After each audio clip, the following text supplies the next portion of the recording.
Bon Julien, on est à quelques jours maintenant du début de cette nouvelle saison WRC. Dans quel état d'esprit es-tu?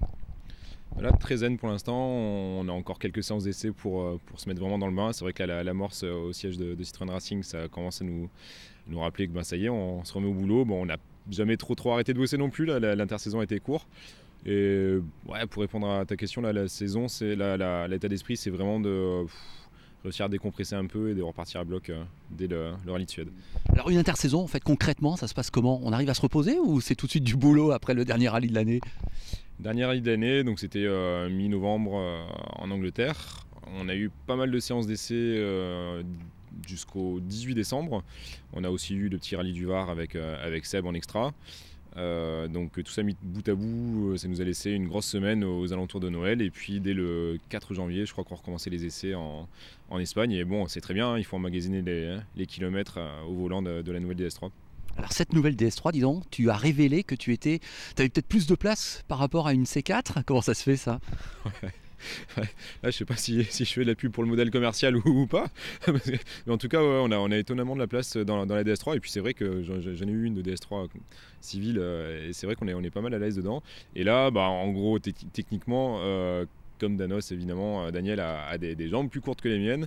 Il avait son cale-pied qui était pas mal reculé. Et les ingénieurs, évidemment, en ont profité pour mettre tout le bloc de chauffage de ventilation intérieure derrière ce cale-pied. Sauf que moi, maintenant, je leur ai fait remonter tout ça, l'équilibre des masses, etc. Ils sont pas trop contents. Mais bon, je leur ai bien vendu le truc en leur disant que si on leur abaissait mon centre de gravité au niveau des genoux, ça devait être à peu près équivalent. Alors est-ce que je peux te demander si un copilote sent d'emblée les différences entre deux voitures?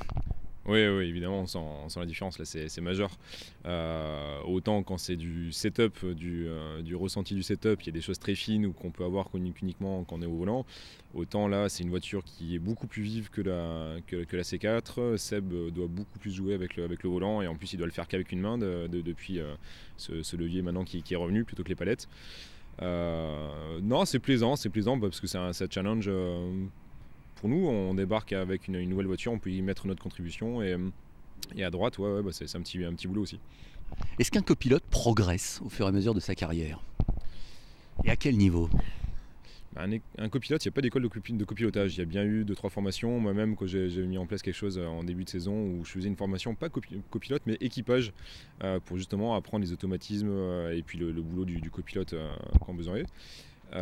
Pour répondre à cette question, on est donc du fait qu'il n'y ait pas d'école, c'était ça que je voulais dire, on est tout le temps en train d'apprendre, on vit sur l'expérience, donc on accumule vraiment les solutions, les problèmes qu'on a rencontrés, on accumule les expériences diverses, et donc en permanence il faut être à l'écoute soit des plus anciens, du genre Giraudet, Elena, etc., qui sont passés par là, et donc on peut gagner du temps en les écoutant, soit en se forgeant sa propre expérience et en essayant de découvrir un peu ce qui se passe autour de nous.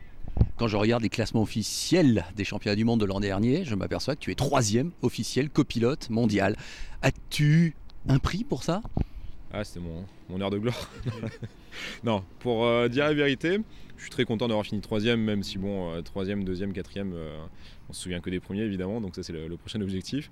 Mais je suis très content à titre perso parce qu'en 2008, quand on a gagné le titre junior en C2 Super 16, Seb avait été donc invité au gala de la FIA à Monaco et avait reçu un beau trophée, mais il avait dû rouler tout seul cette année-là parce que le copilote n'en avait pas eu.